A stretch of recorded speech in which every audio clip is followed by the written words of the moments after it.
ik kom wel dikwijls een keer hier met mama en papa. Omdat zij dat leuk vinden hier gaan shoppen. Hoe lang mag je nou blijven op de ijsbaan? 2-3 uur mogen we blijven. Vind je het leuk? Superleuk.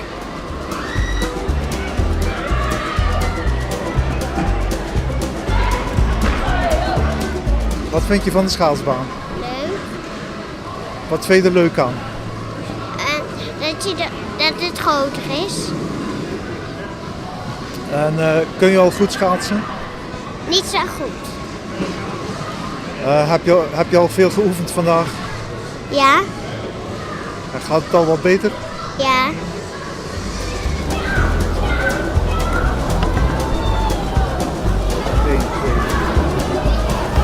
Ja, het is fantastisch hier. We zien er ieder jaar naar uit. Er ligt geen ijs meer op de Damse Vaart. Dus het is een beetje behelpen. Maar de kleinkinderen komen altijd rond de 15e december en rond de 26e. En dan gaan we altijd mee schaatsen. Mijn dochter ook, en die woont in Brabant. En dat is mijn kleinzoon. En die vindt het heerlijk. En zo leren ze ook schaatsen. Hè? Want ik als kind had de kans om ieder jaar bijna op natuurreis te schaatsen. En die mogelijkheid ontbreekt. En nu zo leren de kleinkinderen ook allemaal schaatsen. En dat vind ik heerlijk. Hoort bij hun opvoeding.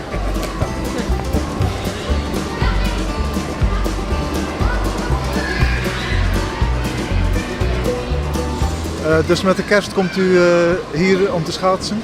Ja, tweede kerst komen we altijd naar mijn ouders in Sluis met het hele gezin. En dan gaan we al tweede kerst schaatsen sinds de baan hier is. Ja. Oké, nog veel succes. Dankjewel. Dankjewel. Super. Waarom vind je het leuk hier? Omdat ik heb nog nooit geschaatst. En ja, ik vind het daarom heel leuk. Wat vind je van de schaatsbaan hier? Ja, ik vind het wel mooier dan vorig jaar, want die was veel kleiner. Goedendag, ik ben Jean-Pierre Lembreur, horecaondernemer in Sluis en tevens bestuurslid van de middenstandvereniging te Sluis. En waar komt het initiatief vandaan om hier een ijsbaan op te zetten? Nou ja, goed, in de buurt, in de streek heb je allemaal kerstmarkten en zo. En we wilden Sluis ook in de kerstvakantie laten leven. En zijn we op het idee gekomen om een schaatsbaan te realiseren. Nou ja, vorig jaar hadden we een kleinere baan. Dit jaar hebben we een XXL. Ja, dat is gewoon, gewoon leuk. Het is gezellig, het is hartstikke druk.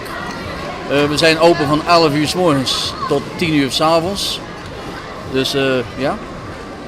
Hoeveelste jaar is dit? Dit is nou het derde jaar dat we de baan op de markt hebben.